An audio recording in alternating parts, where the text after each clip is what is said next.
बिस्मिल्लाहिर्रहमानिर्रहीम। अस्सलाम वालेकुम नाज़रीन, उम्मीद करता हूँ आप सब खैरियत से होंगे। मैं हूँ अमाद मजीद, आप देख रहे हैं यूट्यूब चैनल। वही हुआ जिसका डर था, बुरी खबर आ गई। आगे चलकर आप साथ वीडियो में शेयर करूँगा कि सुप्रीम कोर्ट से क्या बुरी खबर सामने आई है। इंतखाबात कल अदम करार देने के ऊपर सुप्रीम कोर्ट में आज ऐसा क्या हुआ, ये खबर आगे चलकर आप साथ वीडियो में शेयर करूँगा। दिन भर की बड़ी खबरें क्या कहती हैं, फजलुर रहमान साहब की सियासत का मुस्तकबिल क्या होगा। फजलुर रहमान साहब ने बड़ा फैसला भी कर लिया है। इमरान खान साहब ने जेल से बड़ा पैगाम पहुंचाया है। उनका बड़ा पैगाम क्या है, क्या तरीके इंसाफ का वजीर आजम बन पाएगा। उमर अयूब साहब ने एक बहुत बड़ा दावा किया है। ये तमाम तर बड़ी खबरें आगे चलकर आपसे इस वीडियो में शेयर करूंगा, लेकिन वीडियो की तरफ चलने से पहले और इन खबरों की तरफ चलने से पहले, आगे बढ़ने से पहले रिक्वेस्ट करूंगा कि इस वीडियो को लाइक कीजिएगा, चैनल सब्सक्राइब कीजिएगा, साथ लगे नोटिफिकेशन बटन दबाइएगा ताकि जो आने वाले वीडियोस हैं आप उनको मिस ना कर सकें।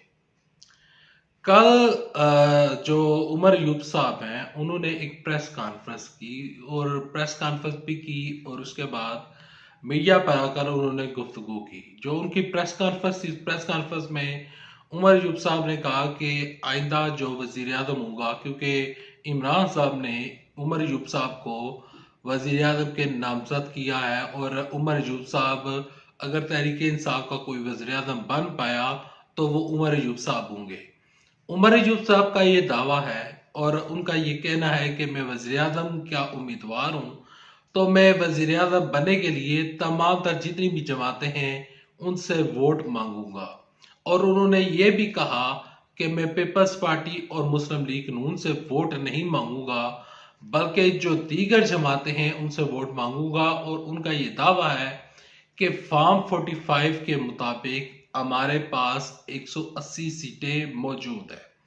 उन्होंने कहा कि आइंदा आने वाले 24 से 48 घंटों में आप देखेंगे कि अदालतों से बड़ी खबरें आएंगी और ये जो फॉर्म 45 का चक्कर बना हुआ है और जो हमारे पास रिश्तों की तादाद मौजूद है, तो उसके मुताबिक हम इलेक्शन जीत चुके हैं।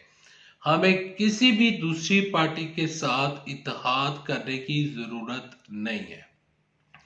अच्छा, जब उमर अयूब साहब ने ये दावा किया उसके बाद एआरवाई के ऊपर उनसे बार बार ये सवाल पूछा गया कि आप ये किस तरह कह रहे हैं, क्योंकि पीपल्स पार्टी के साथ आप नहीं जा रहे, एमक्यूएम के साथ आप नहीं जा रहे, तो किस तरह आप वजीर आज़म बन पाएंगे। तो उमर अयूब साहब का कहना था और वो बड़े पुर उम्मीद भी थे और पुरएतमाद भी नजर आ रहे थे कि मेरे पास तमाम चीजें मौजूद हैं, मेरे पास नंबर पूरे हैं। अब उमर अयूब साहब असम्बली में, कौमी असम्बली में नंबर पूरे कर पाते हैं या नहीं, वो आज या कल के दिन पता चल जाएगा। तहरीक इंसाफ ने सुन्नी इत्तेहाद कौंसिल के साथ उन्होंने इत्तेहाद कर लिया है और इसके अलावा जो पिछले चंद दिनों से खबरें आ रही थी कि तहरीक इंसाफ का वहदतुल मुस्लिमीन जमात के साथ इत्तेहाद होगा, वो इत्तेहाद नहीं हो सका। तहरीक इंसाफ के साथ इत्तेहाद नहीं किया। अब अगले 48 घंटे अहम है और अगले 48 घंटों में पता चलेगा कि जो उमर अयूब साहब क्लेम कर रहे हैं, जो दावा कर रहे हैं, क्या वो दावा वाकई ही सच साबित होता है या नहीं। अगली खबर की जानब बढ़ते हैं। कमिश्नर रावलपिंडी साहब ने जो प्रेस कॉन्फ्रेंस की, प्रेस कॉन्फ्रेंस के बाद जो उन्होंने मीडिया से बातचीत की, तो उसके बाद एक बोलचाल सा आया हुआ है, सियासत में एक नई सी खलबली सी मची हुई है।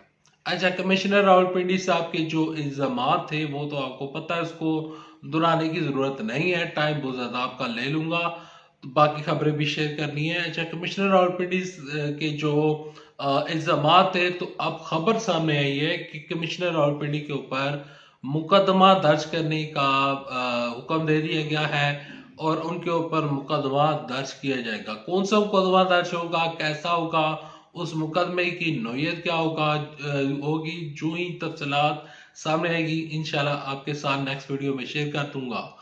बढ़ते अगली खबर की जानब। अगली खबर कुछ यूं है कि इमरान खान साहब ने जेल से एक बड़ा पैगाम पहुंचाया है और इमरान साहब का ये कहना है कि तहरीक इंसाफ के लोग किसी भी पार्टी के साथ इत्तेहाद ना करें।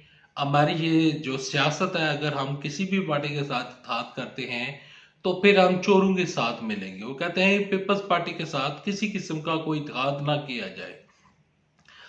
इमरान साहब का कहना है कि जब हमारे कारकुनों के ऊपर तशद्दुद हो रहा था, जुल्म हो रहा था, उस टाइम ये लोग हुकूमत में थे, तो इन्होंने कोई भी ऐसा हुक्म जारी नहीं किया कि जिसकी वजह से ये तमाम तो चीज़ें रुक सके। तो लिहाजा ये उस टाइम हमारे खिलाफ थे। और चौधरी शुजात हुसैन ने भी ऐसा ही पैगाम जारी किया है कि हमारे वर्कर के साथ क्या हुआ और खुसूसन मेरे साथ क्या हुआ, जो कि मेरे जो चौधरी शुजात हुसैन हैं और जो उनके बेटे सालक हुसैन चौधरी साहब हैं, उन्होंने जो कुछ हमारे साथ किया तो उसको बुलाया नहीं जा सकता। तो लिहाजा हम इन लोगों के साथ तहरीक इंसाफ का ये मौक़िफ़ है कि पीपल्स पार्टी के साथ नहीं जाएंगे। और जो चौधरी शुजात हुसैन है उनका कहना है कि वो मुस्लिम लीग काफ में दोबारा शमूलियत इख्तियार नहीं करेंगे। वो कहते हैं कि मैं तहरीक इंसाफ में ठीक हूँ। अच्छा, एक खबर ये सामने आई है, तो दूसरी खबर जो सामने आ रही है वो खबर कुछ यूं है कि मियां नवाज शरीफ साहब ने अपने नंबर पूरे कर लिए हैं। वो कह रहे हैं कि मैं वजीर आजम, क्योंकि वो खुद नहीं होंगे, शहबाज शरीफ साहब होंगे। तो शहबाज शरीफ साहब कहते हैं कि नंबर गेम हमारे पास पूरी है, इत्तेहादियों की रजामंदी है। कल से बिलावल अजहरदारी का एक बयान जो है वो शेयर हो रहा था और वो काफी वायरल हो रहा था। उस बयान में उन्होंने कहा कि मैं पावर शेयरिंग फार्मूले के ऊपर एतबार नहीं करता और ना ही मैं पावर शेयरिंग जो आपका जिस तरह आपका जो प्रपोजल है तो उसको मैं एक्सेप्ट नहीं करूंगा, क्योंकि मैं मुंतखब होकर वजीर आजम बनना चाहता हूँ, ना कि मैं चुनतखब होकर वजीर आजम बनना चाहता हूँ। उनका ये कहने का मतलब था कि आप मुझे, यानी कि शहबाज शरीफ साहब मुझे यहाँ पर वो मेरा मुझे मुंतखब कर रहे हैं, यानी कि अभी मेरे पास लोगों की जो यहाँ पर लोगों का मेरे पास वोट नहीं है, लोगों ने मेरे ऊपर एतबार नहीं किया, जिन लोगों को वोट डाला वही वजीर आजम बने। तो पावर शेयरिंग मंसूबे के ऊपर पावर शेयरिंग जो प्रपोजल है उसके ऊपर बिलावल भुट्टो ने हामी नहीं भरी। लेकिन तहरीक जो पीपल्स पार्टी है और मुस्लिम लीग उनका इत्तेहाद हो जाएगा। अगली खबर की जानब पढ़ते हैं। सुप्रीम कोर्ट से बड़ी खबर सामने आई है और वही हुआ है जिसका डर था। इस खबर की तफसीलात कुछ हुआ है कि जब मैं ये वीडियो रिकॉर्ड कर रहा हूँ तो आखिरी खबर जो है उसके बाद क्या होता है वो इंशाल्लाह नेक्स्ट वीडियो में शेयर करूंगा। लेकिन अभी तक की जो आखिरी खबर है वो ये खबर ये है कि एक दरखास्त लगी थी सुप्रीम कोर्ट में और इस दरखास्त में मौका इख्तियार किया गया था कि इंतखाबात को कल अदम करार दे दिया जाए, क्योंकि जो जमातें हैं वो इतराज उठा रही हैं कि इंतखाबात सही नहीं हुए, तो लिहाजा इंतखाबात को कल अदम करार दिया जाए। तो जब मैं ये वीडियो रिकॉर्ड कर रहा हूँ अभी तक दरखास्त गुजार साहब जो हैं वो सुप्रीम कोर्ट पेश नहीं हुए।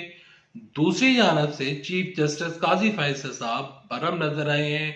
वो कहते हैं कि वो दरखास्त गुजार की तरह है। अब ऐसी खबर भी सामने आ रही है कि दरखास्त गुजार कह रहे हैं कि मैं दरखास्त वापस ले रहा हूं। तो चीफ जस्टिस काजी फैसल साहब ने कहा कि मैं दरखास्त वापस नहीं लेने देता, आप आए, अब अपना मौका पेश करें कि आप इंतखाबात को क्यों कलअदम करार देना चाहते हैं या करार दिलवाना चाहते हैं, ये फैसला करवाना चाहते हैं, तो आप अदालत में पेश हों। अभी तक वो अदालत में पेश नहीं हुए, बाद में हो जाते हैं। तो इंशाल्लाह नेक्स्ट वीडियो में आपके साथ वो शेयर करूंगा। यहाँ पर आपके साथ एक खबर ये भी शेयर करता चलूं कि आइंदा जो 24 से 48 घंटे है वो अहम है। मरियम नवाज शरीफ साहबा वजीर आला पंजाब बनने के लिए वो तैयारियां कर रही हैं और उन्होंने कल एक बयान भी जारी किया था जो कि इस टाइम काफी वायरल हो रहा है।